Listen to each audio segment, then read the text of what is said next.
Hey, you're listening to Blindsight. Let's go. Mental health isn't something to take lightly. It's time to fight. It's time to thrive. Let's do this. Hi there.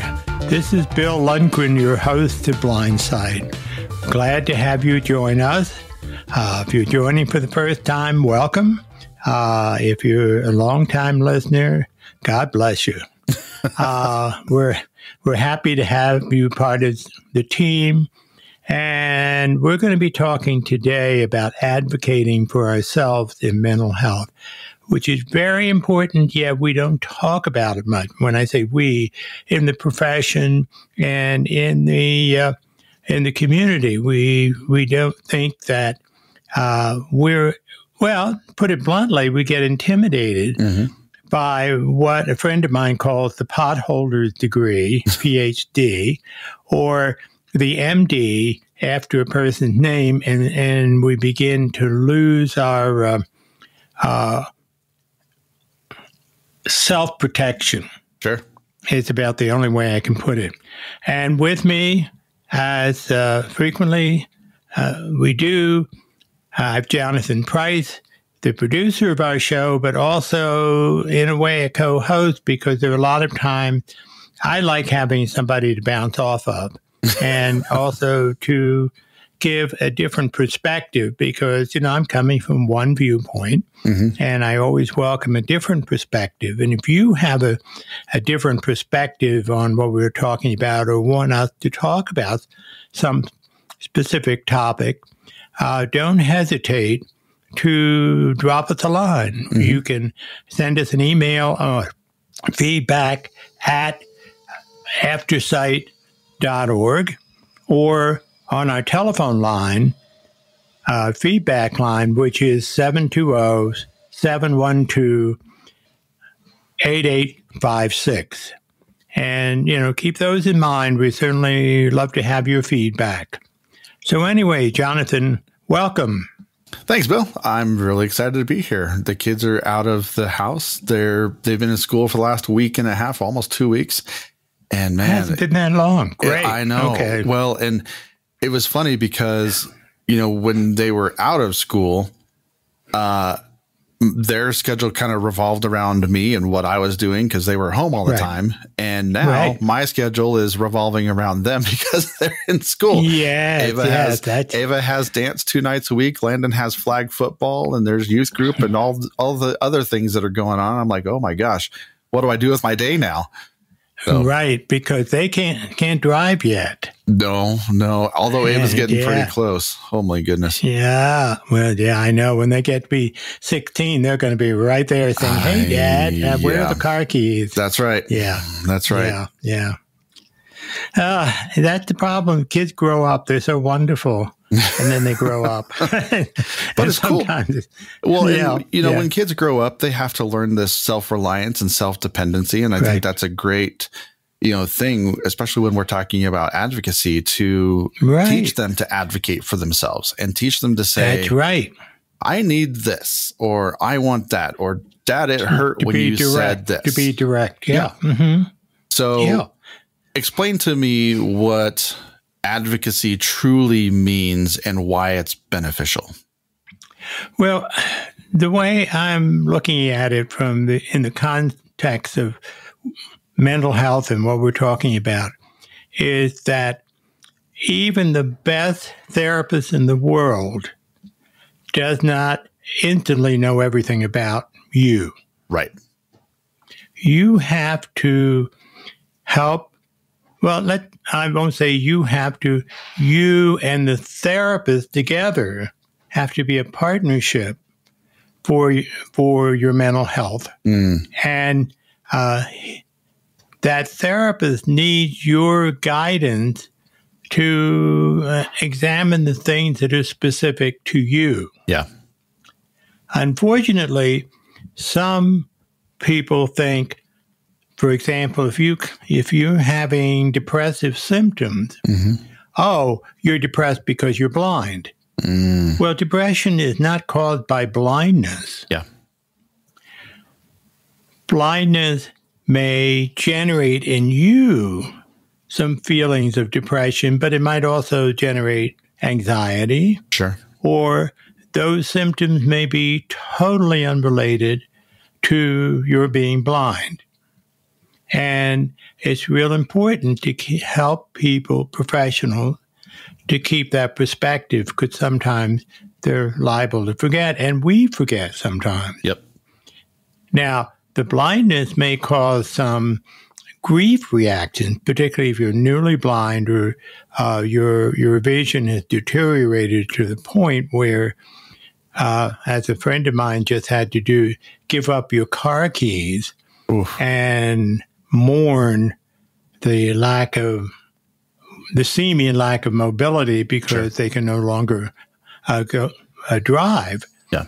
But it is a grief reaction that we may have to go through with a little help, maybe, to understand that there are all kinds of options out there and what we can do under these new circumstances, and therefore help to mitigate the depressive symptoms.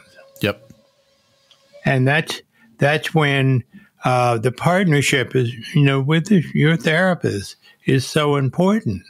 And one of the things that I really, if you're feeling like you need to get some mental health care, couple things to think about. One is, if you're feeling, for example, suicidal, or that you might harm yourself in some way, get on the phone, call 988. That's 988. Dial that. You get connected to a helpline to talk to and plan out what may be the right avenue for you. The same, if you can't get anyone there, call 911 and go to the nearest emergency room. These are the options for extreme. If it's not extreme, then you have some time. And part of what's helpful, and people don't like to talk about having a mental health problem. No. But we're getting better at it. Much better. But if we have a close friend and we could ask that friend or a family member to help you find a therapist who might be the right fit for you. And a therapist, particularly a therapist who has some experience with disabilities, particularly with vision loss. Not everybody does.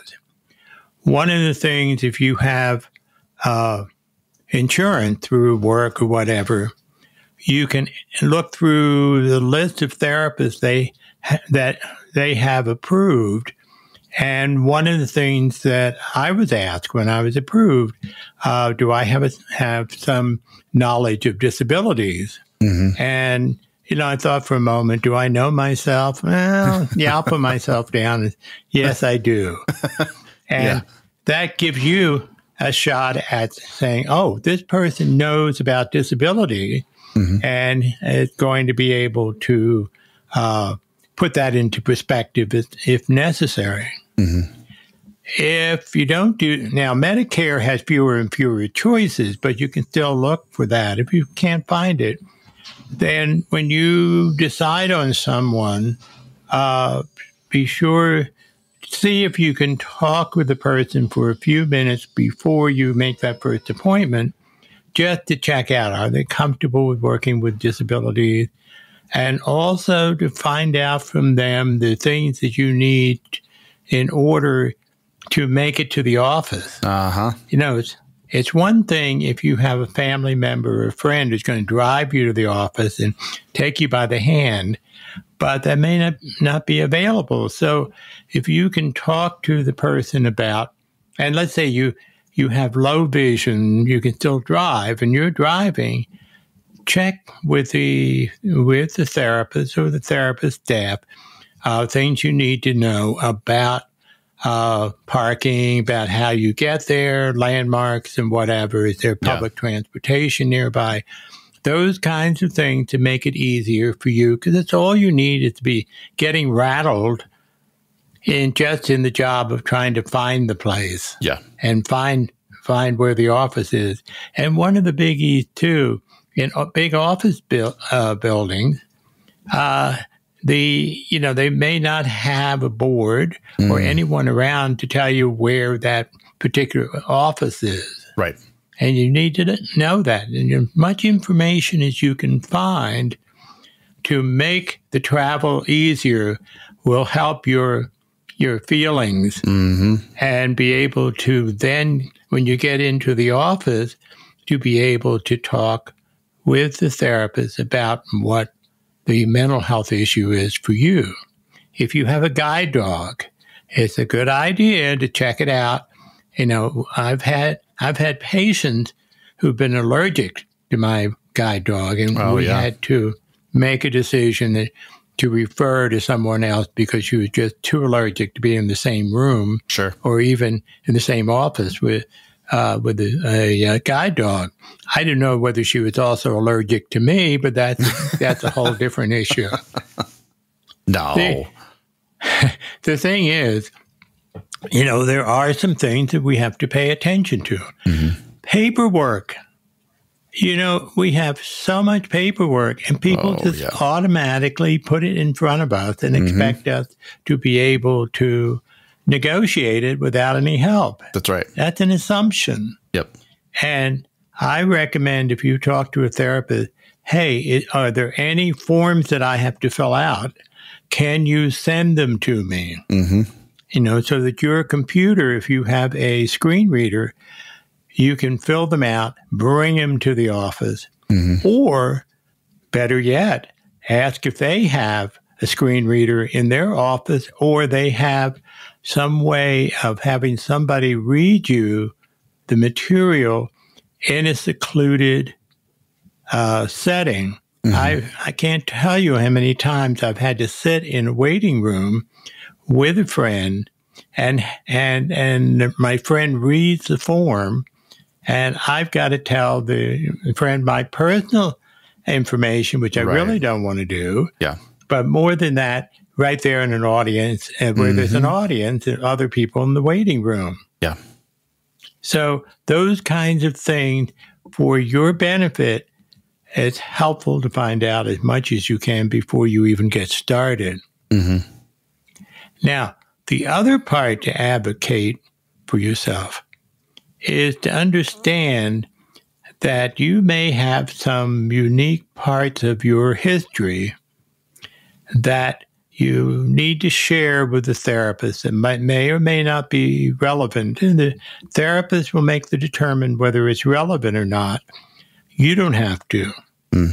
Family history.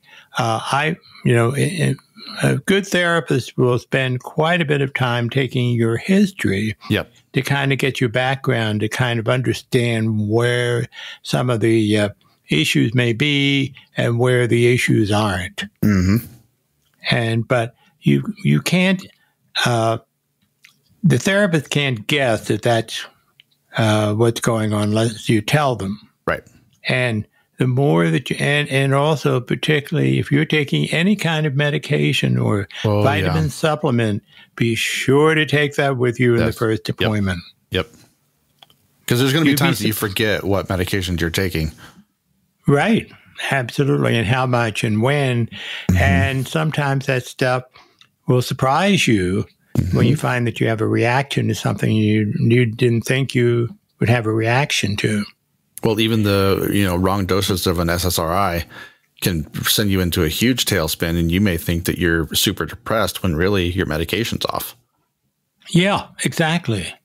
The other piece that is important if you're asked to take a medication, be sure to check out how long does the therapist think it will take for the medication to begin to have an effect, because not all medications have the same effect.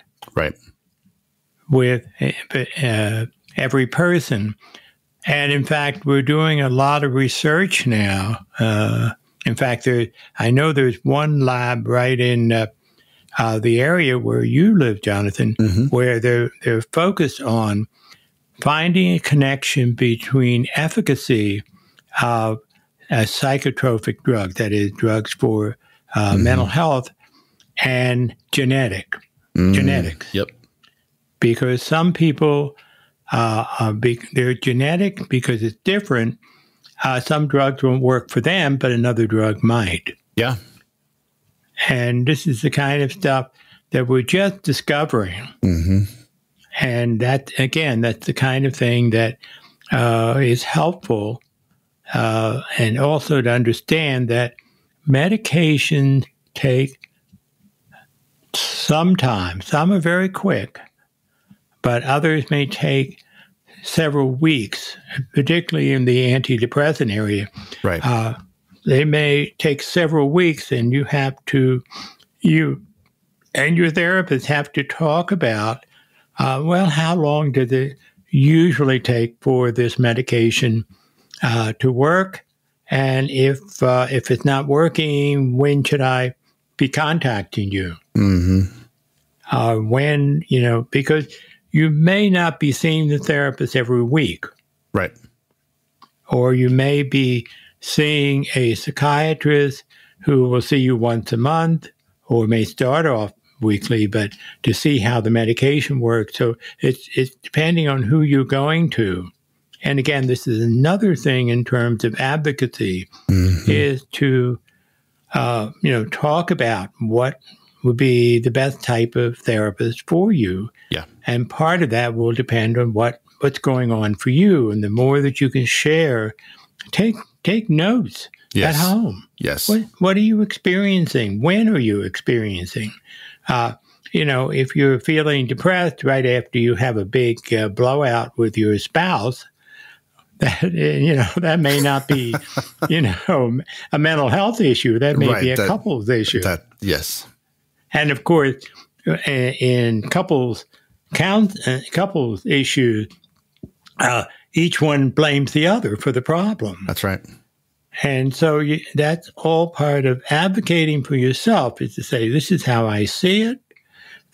And with good questioning, if you're seeing things inaccurately, you and the therapist can identify that. But you have to be, if you come in and don't say a thing to the therapist, that's not going to work. Right. But it also may be an indication of some of what's going on for you internally. And it's important for you to be open with the therapist about what's going on for you. Remember, therapists are under a code of confidentiality. What you say, and even in terms of writing notes and so forth, we have to be very careful. And those notes, you can ask for them, but for anyone else to get those notes, they have to go through a whole thing of getting sign-offs and approval, and you're okay for them to have those notes. And so, but again, that's part of the advocacy of you protecting yourself. Yeah. And also, but yet opening yourself up with the appropriate person about what it is that's going on. The other thing I really got to stress, if you're feeling like something is not working with this therapist, or I'm not really feeling comfortable, talk about it with the person. Some therapists may be hypersensitive and take offense at it, but that's their problem. That is not yours. Right. I've had to do that. And it's got to be you and the therapist are partners.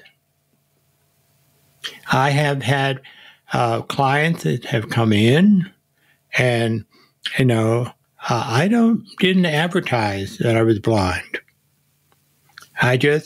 People come in, we sit down, and all of a sudden they realize, oh, you're blind. Yep. And by that time, I've established my credibility that they say, oh, okay. If someone is unhappy with it, that's fine. And we can, end the session there. And I've never had that happen. Yeah. As I say, I had a patient I've had several who have been allergic to dogs. And my guide dogs were part of therapy in a sense. I had one that would follow a client that finished their session with me out to the waiting room and greet the next client. And, if you're a depressed client and you have this dog wagging his tail and happy to see you, it's a little hard to stay depressed. That's good. And then he would signal to the client, follow me. And the client would follow him into my office. And once the client sat down, then the dog would come to me and say, okay, Dad, pay up. Nice. And we'd be expecting a treat. Yeah. That's right.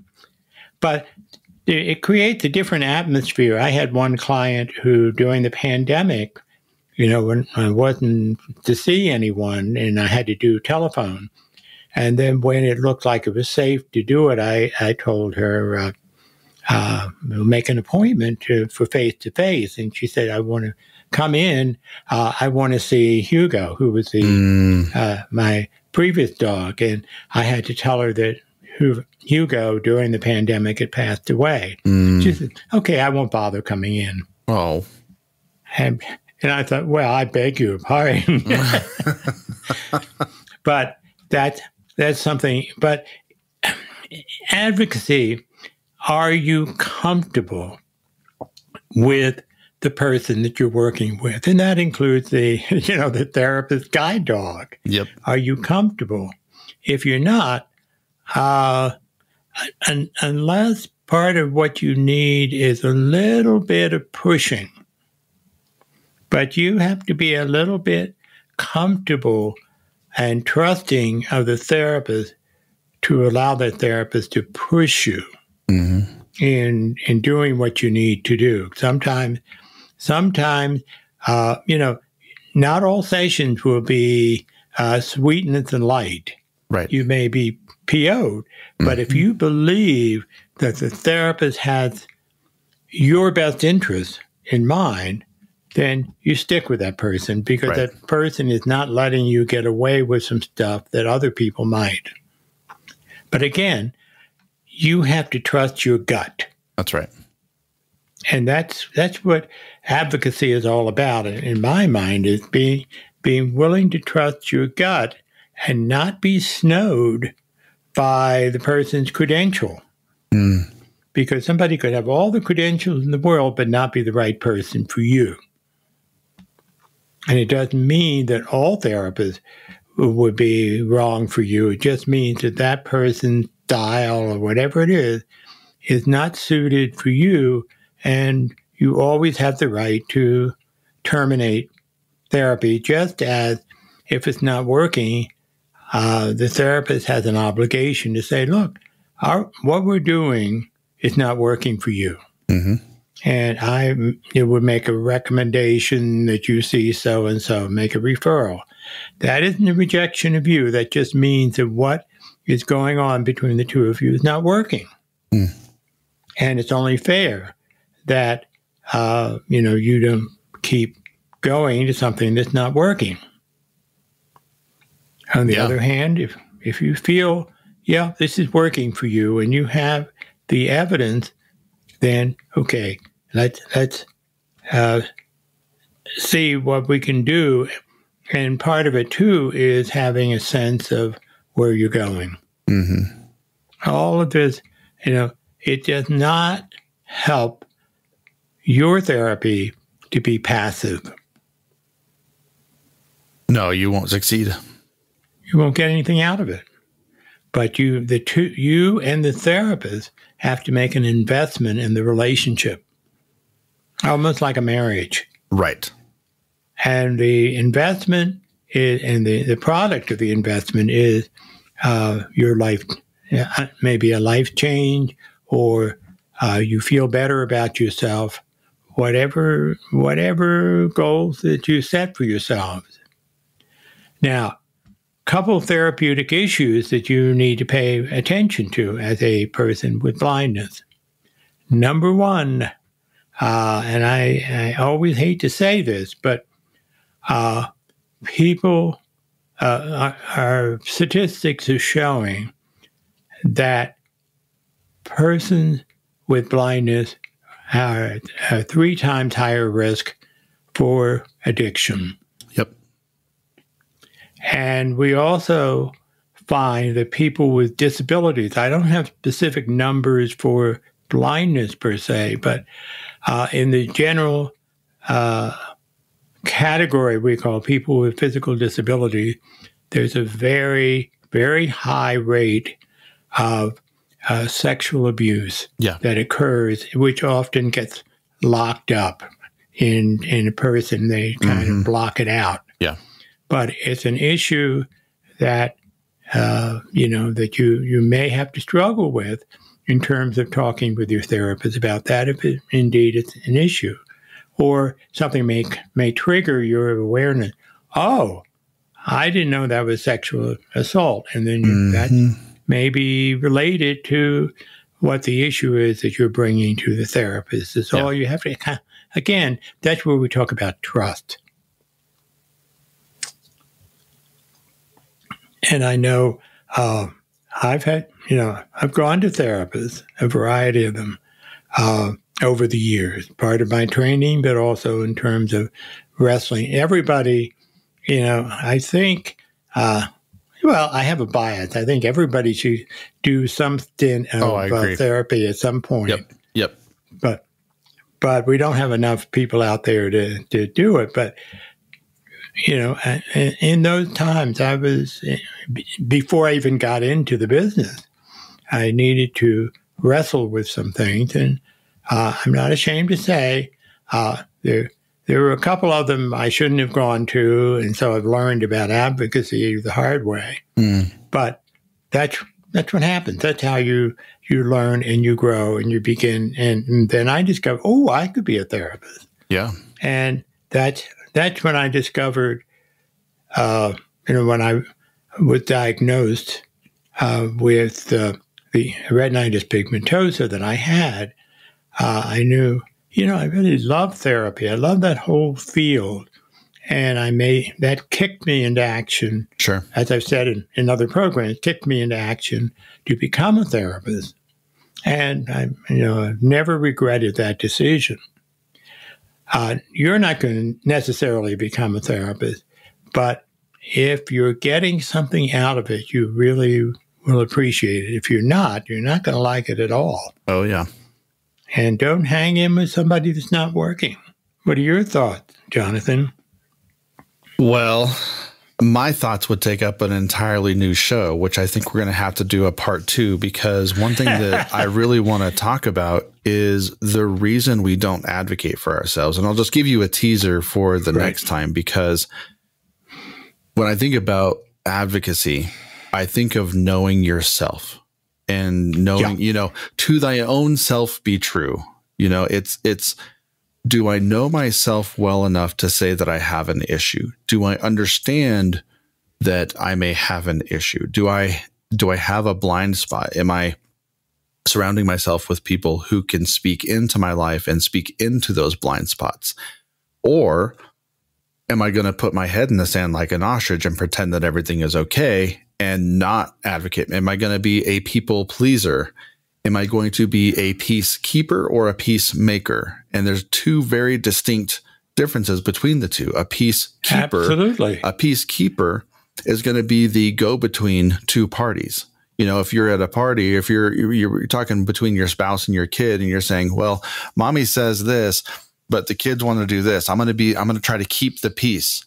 Well, the peacemaker is the one who is bringing people together to create a peaceful environment where it's safe to make sure that everything can be said and hashed out appropriately. There's not yelling. There's not, calling of names. There's not any of that stuff going on. The peacemaker is generating an environment and creating and cultivating relationships in that people can react and behave appropriately and be heard at the same time. And so when I think of advocacy, that's where I go. I think of, why am I not comfortable saying what the problem is? One, I haven't dealt with it. Right. Two, I don't want to deal with it. Three, I don't need people to judge me. I don't want to feel judged. And I think that the reason why we don't advocate for ourselves, or we have the lack of advocating, is going to be something that we need to address in another episode. So I could talk on that thing for a very long time. It's something I could very familiar with. I just touched on it today, but it's a very important issue, because we get, as I said in the beginning, we tend to get a little intimidated by the PhD, the MD, or whatever, and we also may want the person to like us. We may think it's important to please that authority figure. Oh yeah, which is part of the issue, is why you're in there. We also haven't talked about, what if you have to be in a hospital environment due to the severity of your mental health issue for recovery. That's a whole another part of advocacy in terms of paying attention to that, and also dealing with the system where everybody's trying to get the job done, and sometimes the person in question is not being handled properly. Yeah. Yep. And I can tell a specific example of a friend of mine who was in a hospital for something else, and he talked with the physician or the psychiatrist, and she took him off this particular medication and put him on another one, but neglected to cross off the other medication from the paperwork. Sure. And the nurse came in and demanded that he take not only the original the new prescription, but the old one as well. It's on here. You got to take it. And it was a real disastrous experience. And that kind of thing, again, we have to, and I must say, as a person with a hearing deficit and, totally blind, the idea of being in a hospital really sends chills up and down my spine. Simply for that reason, in terms of being able to advocate for myself and to see what they're doing. And say, okay, so, and I'm glad I'm aware of that, because I will be extra sensitive to if I should be hospitalized for any reason, for physical injury or whatever, to pay attention to the vulnerability that I may feel. Yeah. So as we wrap up this show, I want to make an announcement real quick that I think starting in October, we're going to be doing one show a month where we're going to be trying to do live episodes. So that will be streamed on both Facebook and YouTube. So if you're out there and you want to participate in these episodes, make sure you subscribe to our YouTube channel at aftersight.org, or just type in Aftersight in the YouTube search. You'll find our channel there, and you can find us on Facebook, Aftersight. It'll pop up. You just type up in that search. You can communicate with us there. You can also communicate, as Bill said, through our email or voice line. Emails at feedback@aftersight.org, or give us a call, 720-712-8856. But we'd really love to have all of you on as audience members for the live stream. You can ask us questions. We're trying to set up the call line so you can be able to call in or talk to us directly. But I think in the meantime, we're just going to have chat available so you can ask us questions live, and we'll be able to respond to those. So that'll be a really exciting time. Bill, any final thoughts on this part of advocacy as we close out? Well, at this point, I think it's really important always to maintain the sense that you're autonomous. You are the one who's going to take care of you're going to take care of yourself with the assistance of other people. And I think if you can say, I have a sense of what I need, and I need to, and the person and I may make some adjustment, but I have to put skin in the game. I cannot be a passive partner in the mental health therapy. Yep. I also might mention to people, we've got a lot of wonderful programs at Aftersight, and you ought to pay attention to them, like Game Changer, which has to do with athletics. Yep. We have, of course, the blind check. We have technology. We have a lot of wonderful things. And you look at our website and go through the list. And if you haven't yet, take a look at those other shows. Yeah. Because we're offering a tremendous amount of stuff for you to enjoy and learn.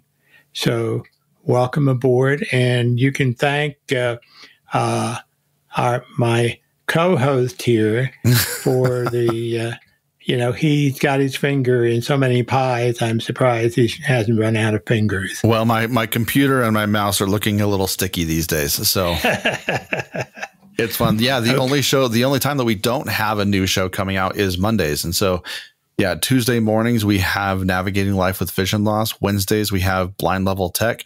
Thursdays, we have the Blind Chick. And then Fridays, we have Game Changers and this show, Blindsight. So make sure you tune into all, because all of them are very, very different. And it's fantastic. Yeah. And all very relevant to us. And so I'll sign off for Aftersight, all those wonderful programs, but particularly for Blindsight. Sign off.